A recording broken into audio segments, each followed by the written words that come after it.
Last week we kicked off this series, and kind of the big idea of the series was this, is that in life we're all presented with two paths.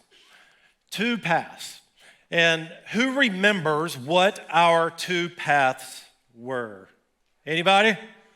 Our way and God's way. Awesome. You guys listened. This is a little teachy today, but two paths. The Bible talks about this, that there are two paths that lie in front of all of us, and it is God's way and our way. And this little fan is just going to be blowing that all day today, and so we'll just have to deal. But here's the way that kind of works in our life. Last week we talked about how we get stuck spiritually, and we get stuck spiritually one of two ways. We began to go our way in life, and as we began to kind of move along and proceed in our way of life, we began to kind of identify that life's getting emptier and emptier, that there's just a lack of fulfillment that's happening there, and all of us kind of go on that journey at some point along the way in our life, and we get kind of towards the top and we realize, man, I don't want to go this way with my life. Like, I've been doing it my way, and it's leading me to nowhere, and we find ourselves in a place that is stuck. The second way that we can get stuck in life is by having one foot on the ladder of our way and one foot on the ladder of God's way. In other words, what we're doing is we've got a little bit of God in our life, but we've got a little bit of kind of us and our wants and desires in our life. And at some point along the way, when we live that way, we're going to get stuck. And last week, I demonstrated that in person by climbing these ladders and then spreading my feet from this ladder to the other. And I'm not doing that today because my groin still hurts. And so you're just going to have to visualize that or go watch it last week. But so last week we talked about getting unstuck spiritually. Today I want to talk about another topic that impacts all of our lives. Today I want to talk about how we get unstuck in our friendships. How we get unstuck in our friendships. And today's going to be an insanely practical message as we dig into, how we kind of make decisions with the people that have the most influence in our life. In 1995, I was a senior in high school, and me and four other guys decided we were going to go to a friend's vacation home in Topsail Island. And so we all jumped in a car and headed to Topsail Island. Hey, what could go wrong with five high school guys on spring break living in a house all by themselves, right? Nothing at all. And I remember we got there, and one of the things that we noticed was this like old beat up boat that was underneath the house. It looked kind of like this. This is not the exact boat, but it was something kind of like that, just old and beat up. This boat sat three people, and we decided to take the boat for a spin on the intracoastal area of Topsail Island. And so we squeezed five people on the boat with some lawn chairs and a cooler and a football. It was before Jesus' days, so I'm not going to tell you what was in the cooler, but hey. But we go taking off into the intracoastal, and we come across a sandbar island. I don't know if you've ever seen those. This is kind of a picture of what that might look like. And it was this island made up of sand in the middle of the intracoastal, and we decided that we were going to pull up and hang out there for the day. So we got all the lawn chairs out, we got the cooler out, got the football out, and just hanging out, having a good old time. And my buddy Matt, for whatever reason, it's 29 years ago, so I don't remember what the reason was, but he had to leave. I don't know if he's going to the store or the restroom or what, but he has to leave, and minutes turn into hours And unbeknownst to us, Matt had broken down in the boat in the Intracoastal.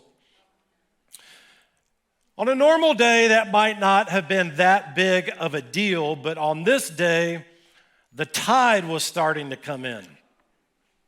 And so the tide started to work its way in, and what was a big island now was getting smaller and smaller and smaller. And come to find out, with Matt breaking down, he had to get another boater that was coming by, had to wave him down, get him to tow the boat back to the ramp. And so here we are, stranded on an island, the tide coming in.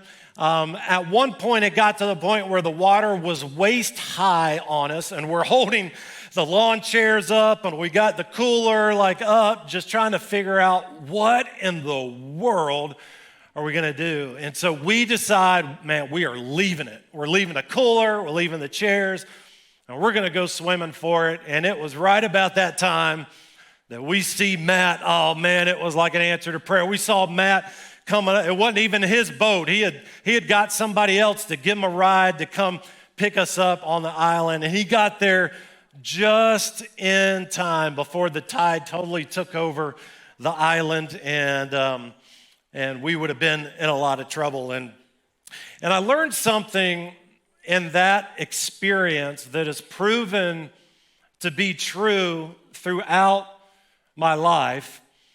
I learned this, that oftentimes our greatest pain and our greatest joy can come from the same place. That in that scenario with Matt, our greatest pain was the fact that Matt left us, right? And our greatest joy was the fact that Matt saved us. And it came from the same place. And oftentimes that's how it works in our life. When it relates to our relationships, when it relates to our friendships, our greatest joy and our greatest pain can come from the same place, the same people. And one of the reasons why that happens in our life is because our relationships impact every area of our life, whether directly or indirectly. Like it impacts our physical life, it impacts our emotional life, it impacts our spiritual life.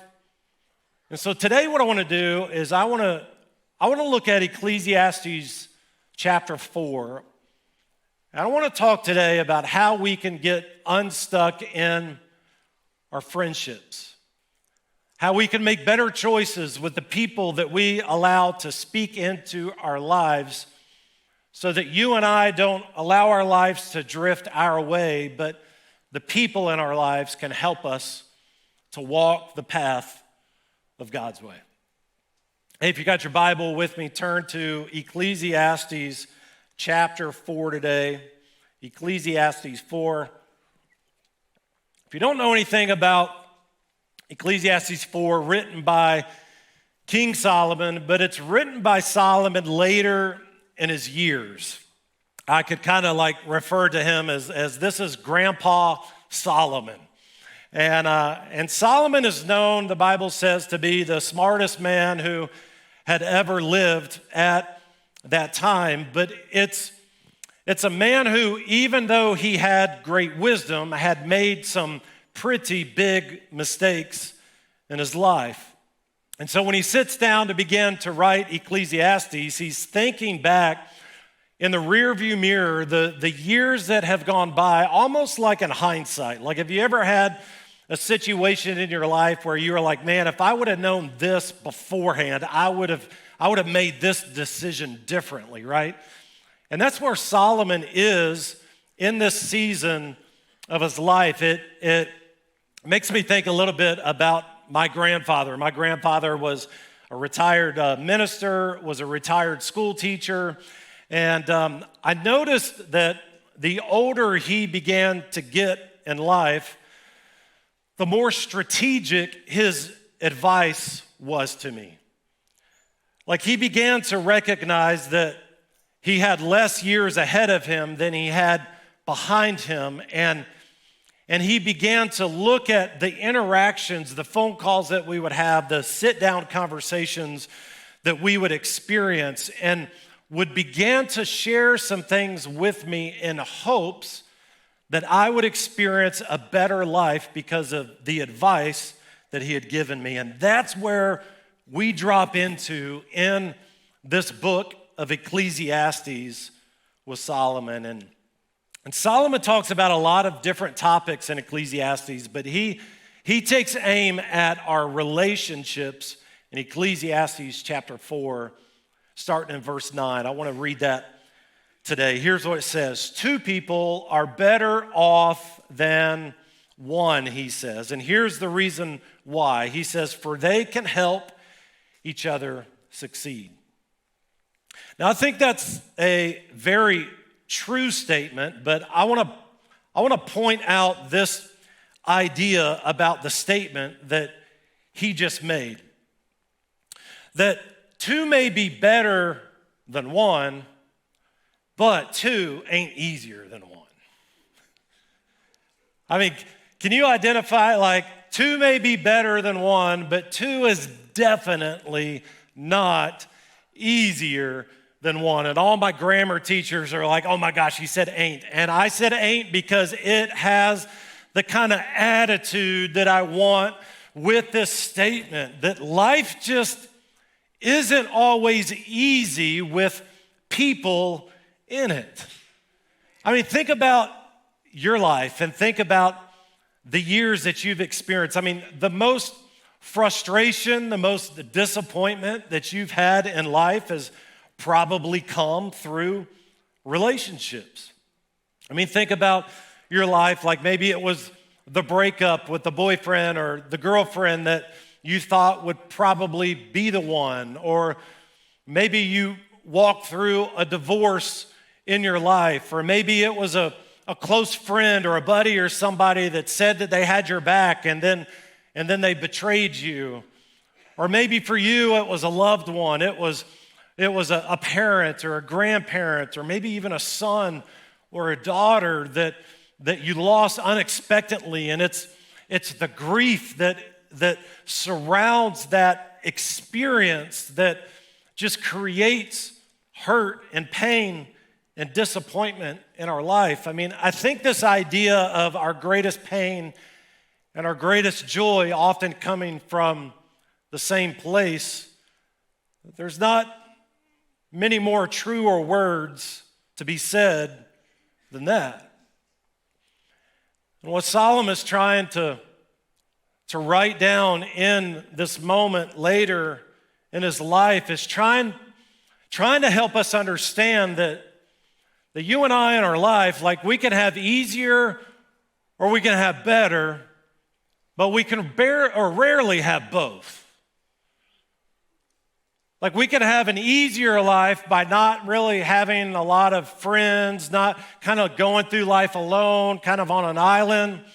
Or we can have a better life by having people in our inner circle that are challenging us to live better and to do better and to live God's way. Like, we can have that, but rarely in our life do we have easier and better. And Solomon begins to unpack this even more in verse 10. He says, listen, if one person falls, the other is able to reach out and to help. But someone who falls alone, or they're going to be in some real trouble. Maybe think of Dietrich Bon Hoffer, one of the great German theologians that said this. He said that the more isolated a person is, the more destructive the power of sin over him. I mean, there's just something about living our life outside of healthy community that might be easier in our life, but it definitely doesn't set us up for better. And Solomon says this in verse 12. I love this. He says a person standing alone can be attacked and defeated. Like, keep in mind, this is Solomon in his later years on the other side of some really bad decisions and some unbridled passions in his own life that had led him off track. And he's looking back at this life and he's thinking like, how could I have done this differently? Like, these are the areas of my life that caused me to fall. And he begins to write that out. And he's like, listen, a person standing alone can be attacked and defeated, but two, they can stand back to back and conquer. He said three are even better, for a triple braided cord, one that is kind of intertwined, that it can't easily be broken. And so today I want to kind of piggyback off of Grandpa Solomon's words of wisdom here. And I want to give you three practical ways that we can get unstuck in our friendships so that you and I can experience all that God has for us. And so let's look at these three real quick today. The first one is this, and this is going to get a little sticky for some of us. We've got to end unhealthy friendships. Like if we in our life are going to end up going God's way and experiencing all that He has for us, that at some point along the way, we have to end some friendships that are focused on going their way. Like, there is a period of time where the two can be closely connected, but you and I in our life, it's impossible for us to move towards all that God has for us when the majority of people in our inner circle are moving in the opposite direction. Here's how Paul put it in 1 Corinthians 15. Look at it up here with me, verse 33. Look at these strong words that Paul says. He says, listen, don't be fooled. Don't be fooled by those who say such things, for bad company corrupts good character. Bad company corrupts good character. Here's what Paul recognizes that oftentimes in our life we struggle to see.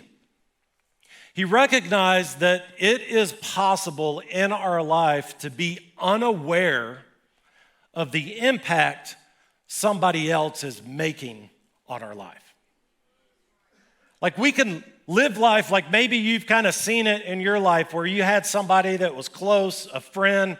You didn't notice it at first, but over a period of time, you began to notice that they were having a negative effect on you and even possibly your relationship with God. And Paul in this verse, he says, listen, don't be fooled into thinking that you can hang out with whoever you want to hang out with and they're not going to have any impact on your life whatsoever. And then he talked about how this is going to transpire in our life.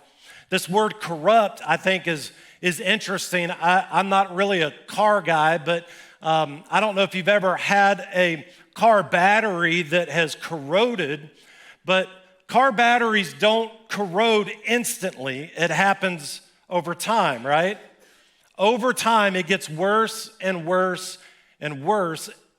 And what Paul's trying to help us understand is that when we have people in our inner circle that are unhealthy, that are leading us in a direction away from God's way, that we don't recognize it right away, but over time, he says, don't get fooled into thinking that it's not going to have an impact on your life.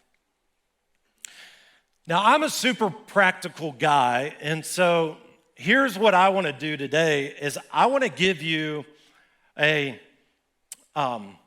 exercise. Some of you are like, exercise? I'm out of here. I don't like this church. No. I want to give you an exercise to help identify who some of these unhealthy relationships might be. Because it's one thing to say, We got to end unhealthy relationships. It's another thing to be able to identify who those would be. And so I really want to challenge you to maybe take a picture of this screen, do this kind of inventory once a year or so, just to kind of to kind of figure out where you are. But here's how you do it. You create a little grid, and at the top of the grid, you've got 3 categories: positive, neutral, and negative. The positive category are the people that are in your life that are positively encouraging you and challenging you towards God's way in your life.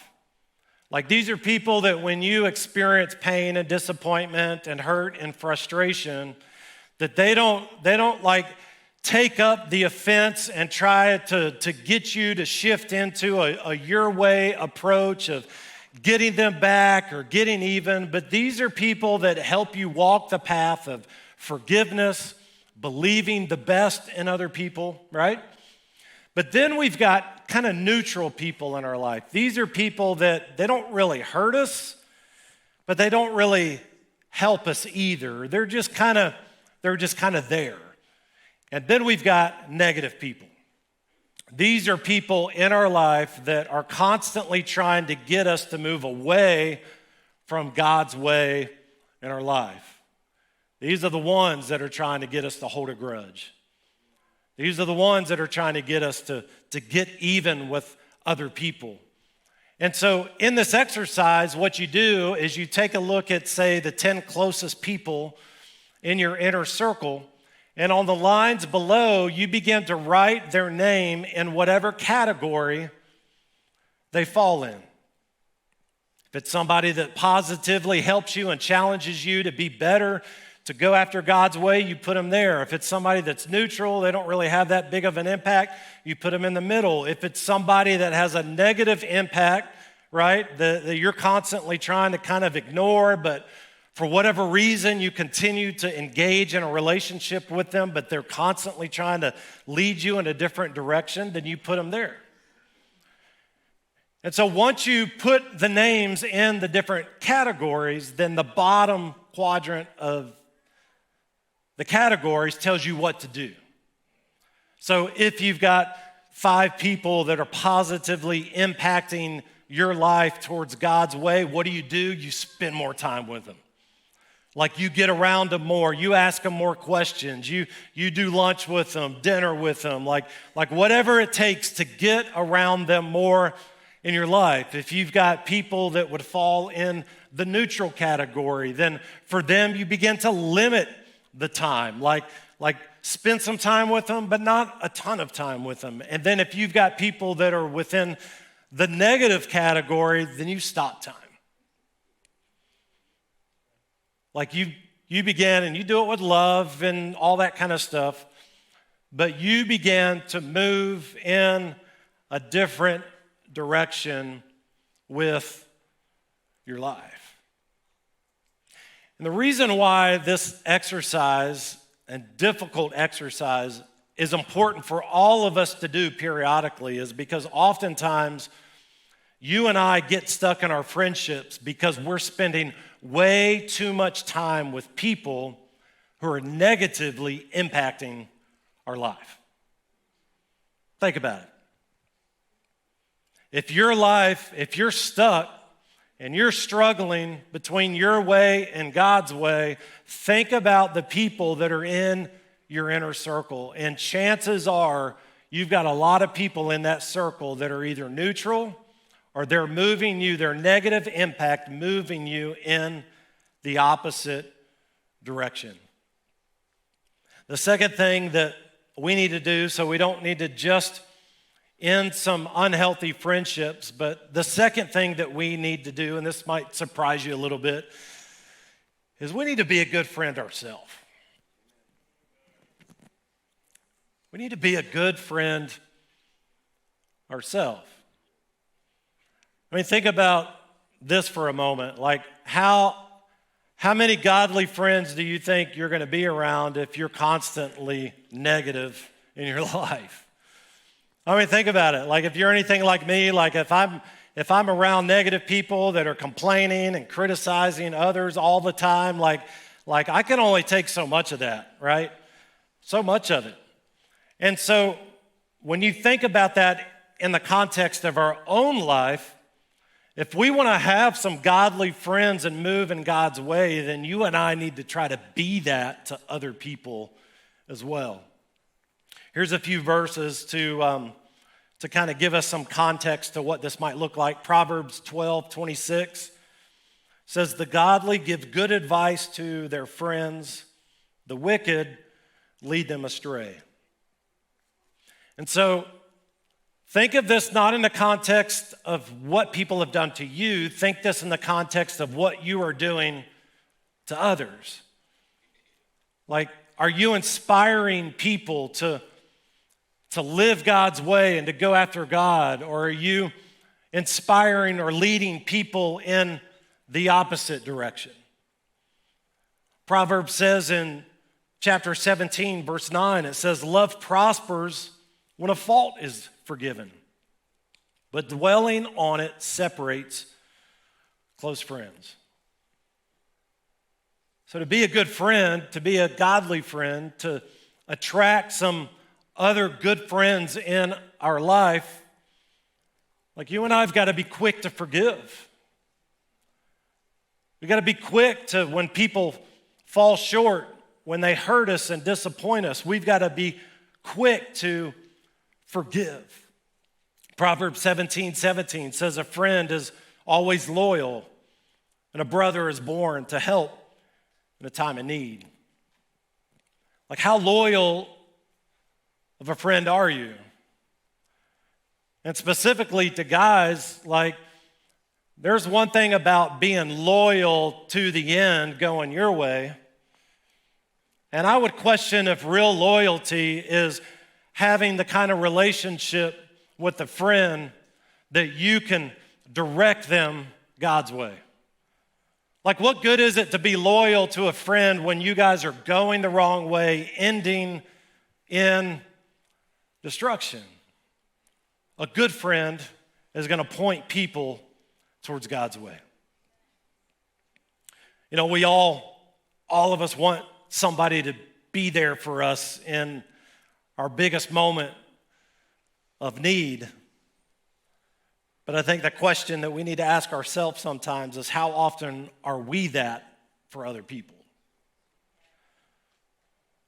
Like, how often are we loyal? How often are we there for that other person in their greatest time of need? And then the third thing. So we got to end some unhealthy relationships. We've got to be a good friend ourselves.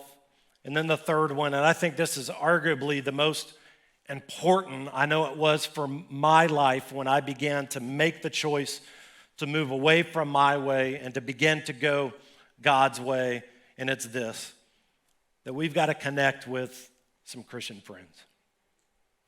That we've got to get some people in our inner circle that are going God's way. I want you to think about this reality that God saves our soul, but His church saves our life. Right? All of us at some point, or maybe today you're kicking the tires of faith and you haven't made a decision yet, and hey, this is a safe place to kick the tires. But those of us in the room that have made a decision to follow Christ, Jesus was the one that died on a cross to save our soul, but it's His bride, the church, that He uses to save our life.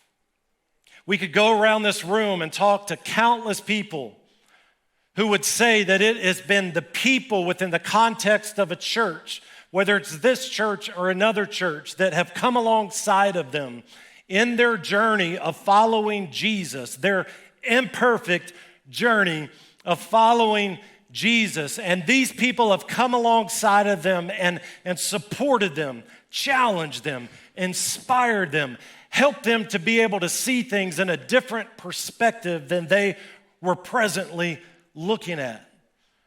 Like, God uses His church, His bride, to save our lives. Think about it like this, like if you wanted to go to Orlando and you had some friends that were driving in a car to Atlanta, like you can be in that car and you could talk about going to Orlando. You could post on social media about going to Orlando. You could even pray and ask God, God, take me to Orlando. But if you stay in the car with your friends going to Atlanta, where are you going to end up? Atlanta. And that's how our life works, especially as it relates to our friends and the people that are in our inner circle. Listen, you and I are never going to get to the right destination in our life of all that God has for us if we're constantly running with the wrong people. We can't, let me say that again, we cannot get to the right destination in our life if we're constantly running with the wrong people. There's a verse in Proverbs 27:17 that says, as iron sharpens iron, so a friend sharpens a friend. You know, this principle in Scripture can go two ways.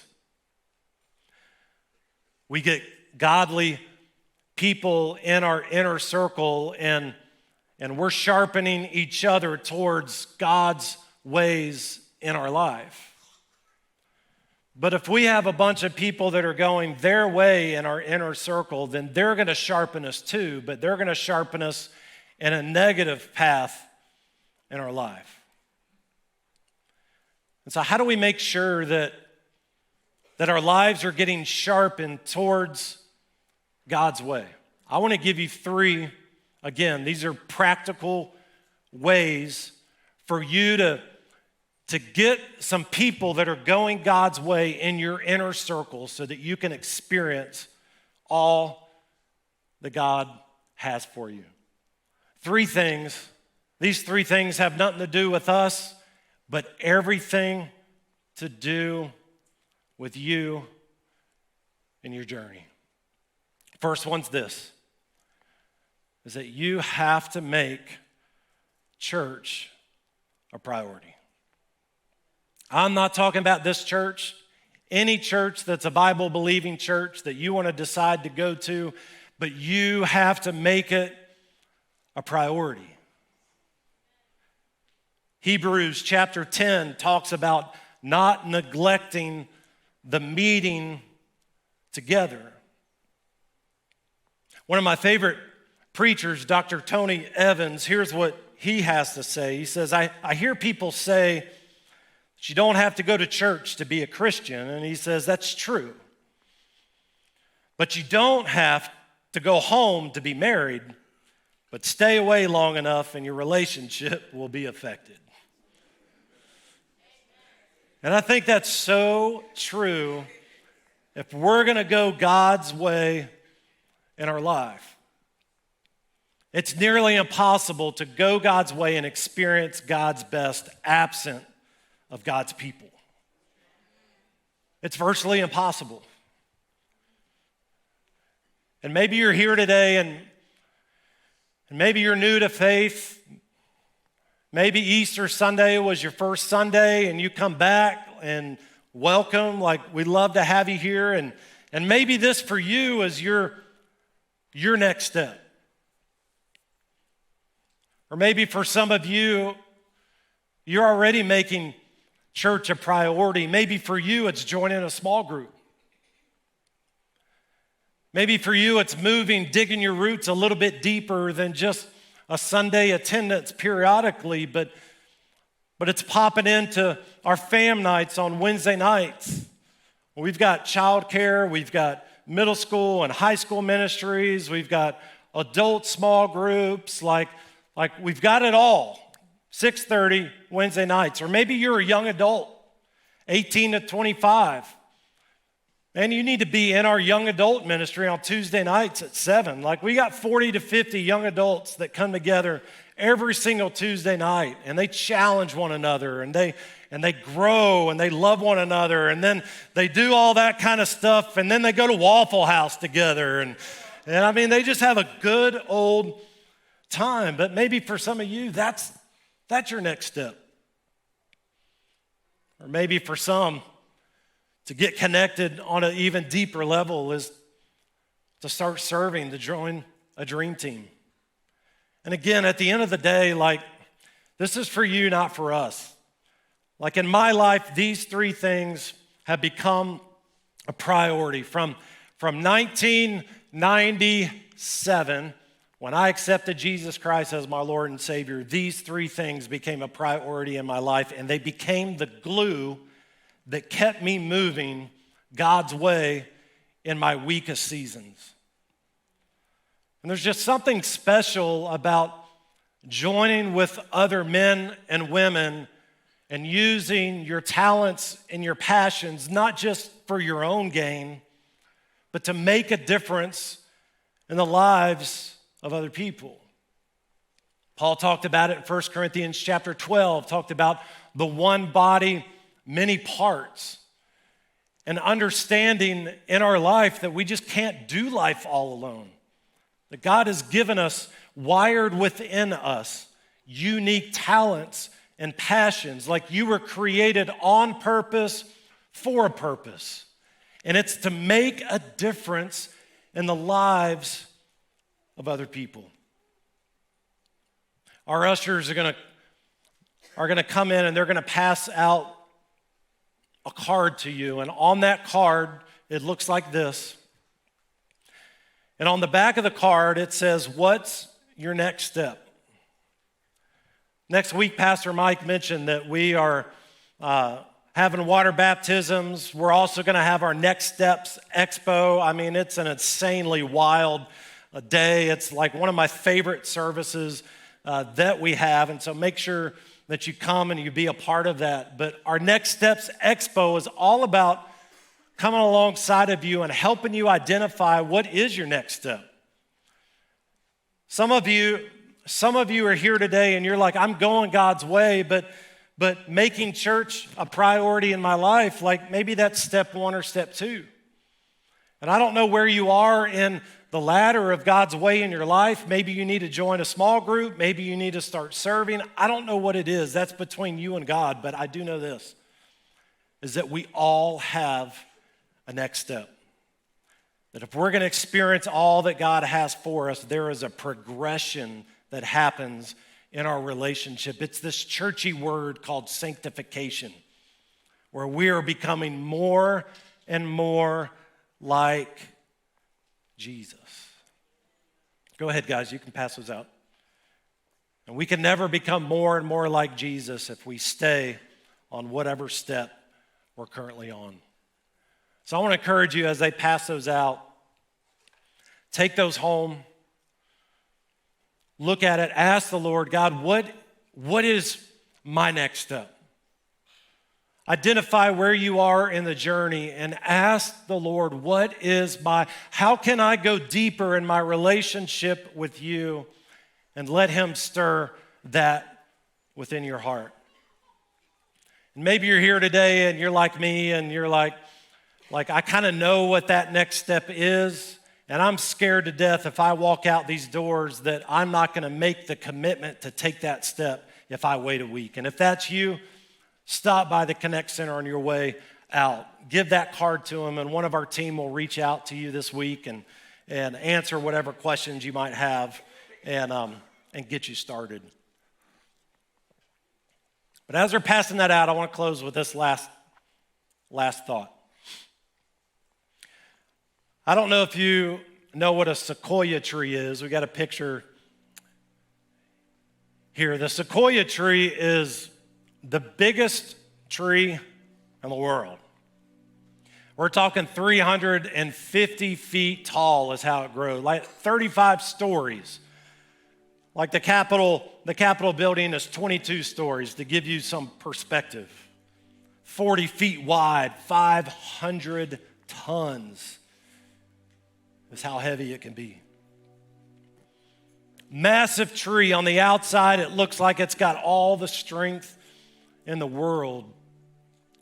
But the sequoia tree has a fatal flaw. It has shallow roots. The sequoia tree, as tall as it can get, has no taproot and shallow roots, which means that it struggles to have stability in the elements. And this is why if you ever go to the Sequoia National Park, if you ever look at sequoia trees, they're always together in clusters. Why? Because if they're all by themselves, they get toppled. But growing together in clusters, they intertwine their roots with one another so that when fires come, when storms come, when the wind comes, they find stability in numbers. And friend, our journey with God is very similar. That we can be polished on the outside and we can look like we've got everything together in our life, but if we don't intertwine our roots with people who are going God's way in our life, then when the storms of life hit, when the fires come, when the pain and the disappointment comes, that you and I don't have the strength to stand on our own.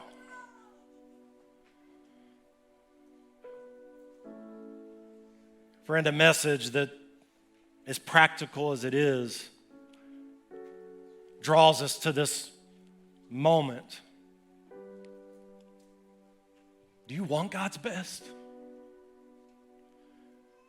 Do you want to experience everything that He has for you? The only way